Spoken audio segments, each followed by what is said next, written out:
watching some Craig Richey stuff from like 2019, and it just reminded me how much that dude was killing it. So it inspired me to try and vlog this year's games. We'll see if I can be the new Craig Richey. You don't know what a moose knuckle is? The moose's hoof is bigger than a camel's toe. Morning. We're outside the elevator talking about moose knuckles and camel toes. There's a family in the elevator. Right as it opened, Right as it opened. Good morning. I think it was Adler's family. You're seeing this? Sorry. Event 1, I got Jeff Adler winning on the guy's side, Tia on the girls, and then Ricky coming in second on the guy's side. That's my flex pick.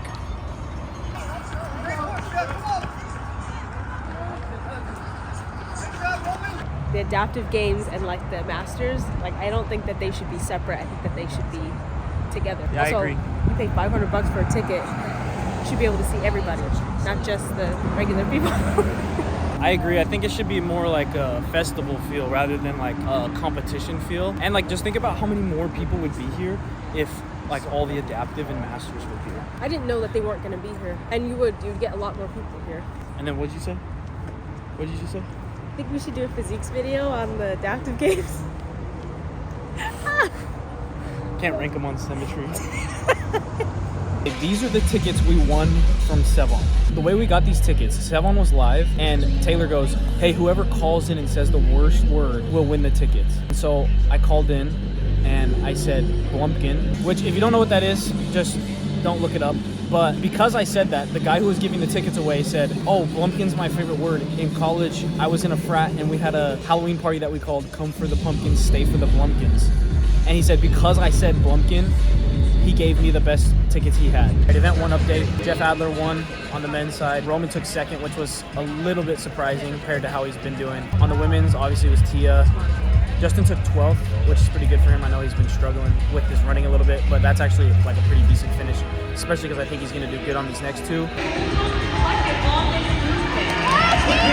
Event 2 just finished up, and honestly, I was surprised at how many people were tripping up on their double unders. Like, they've known about this for, I think, over a month, that crossover double unders were going to happen, and we still saw a ton of people tripping up, and actually a few people just straight up get stopped in their tracks, which I thought was weird. In that event, on his very first double under, Colton Merton's rope broke, and he didn't have a second one with him, so he spent probably a good 30 to 45 seconds just walking around the competition floor, like, looking for someone to hand him a rope, and then he ended up getting one, and it looked way too long. Like, he was having to swing his arms way out wide to try and like get the rope to go under fast enough. So that sucks. I bet you he lost a good 5 spots on that event, which is a bunch of points. Tia Toomey obviously won on the women's side. It was close, actually. Danielle Brandon almost got her. And then on the men's side, Ricky Garrard actually won first, which I wasn't expecting. I was expecting Ricky to have a good one, maybe like 8th place, but he took first.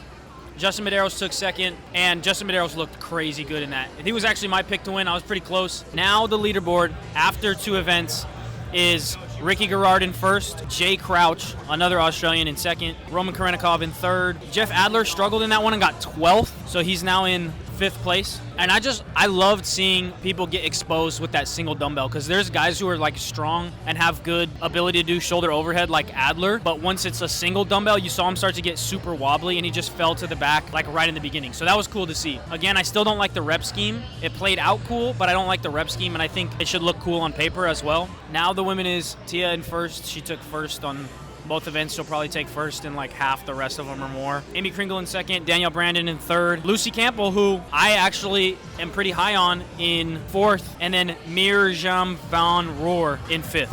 The next event is the pegboard and squat clean event, which I've got Austin Hatfield winning and obviously Tia Toomey. We just stopped at the hotel to get some food, and I was like eating, and someone comes up to me and she's like, "You're a podcaster, right?" And I was like, "Yeah." And she goes, "You put my husband in the bottom tier." And I was like, "What? Who's your husband?" And she's like, "Colin Bosshard." And I was like, "Ooh, yeah, sorry about that." I was like, well, he just doesn't have any good pictures, so I didn't know. We just walked around like we belonged. How many places do you think we could get into? Everywhere. I'm trying to go into here. You want to pretend like we know what's going on? What's in there? Food, snacks. Oh, that's why you want to go in there. How cute is this? I want to get one. This actually is sick. Rouge. only $25. You can touch the ceiling here? Maybe. If you touch it, I'll buy you a Rogue hoodie.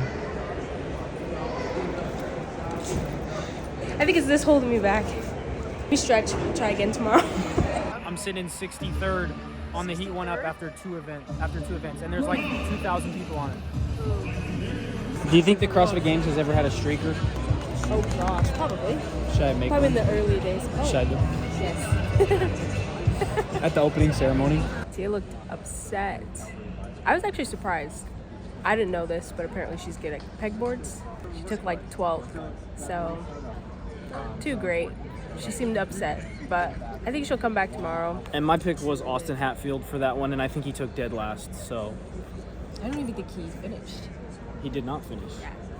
I don't even think he finished the second to last round. Oh, and Roman looks so good. Oh yeah. Roman looks so good. I think I might even be willing to say Roman might win it this year. He looks so good. 35 more. You don't like events 6 and 7? I just feel like it's just long. Like I think, and the way he was like announcing it made it seem like it was like some crazy move was gonna come out, and it's like a weighted vest and multiple boxes. We've seen that before. It did feel a little over dramatic for what it was. Yeah, maybe that's what it was. It's not that it's not that like I hate the workout or anything. I just feel like he was making it seem like there was like a new move that was gonna come out or something. Yeah. Good though. It's hard. How do you think you could do the muscle ups unbroken? Yes. Once I learn how. 28 unbroken easily. I always thought Albany was a weird spot to hold the games, but I have a theory of why they're doing it here. Berkshire, Hathaway, Holmsters. This is owned by Berkshire. And if you look over there, there's a bank called Berkshire something, somewhere down that street. So I think everything in Albany is owned by Berkshire, and that's why they wanted to hold it here. Okay, we found Berkshire Bank. It was actually right behind us. So they own that. They own this building. They probably own MVP Arena. They probably own the hotel we're staying at that we paid $300 a night for. These freaking investment groups, or whatever they're called.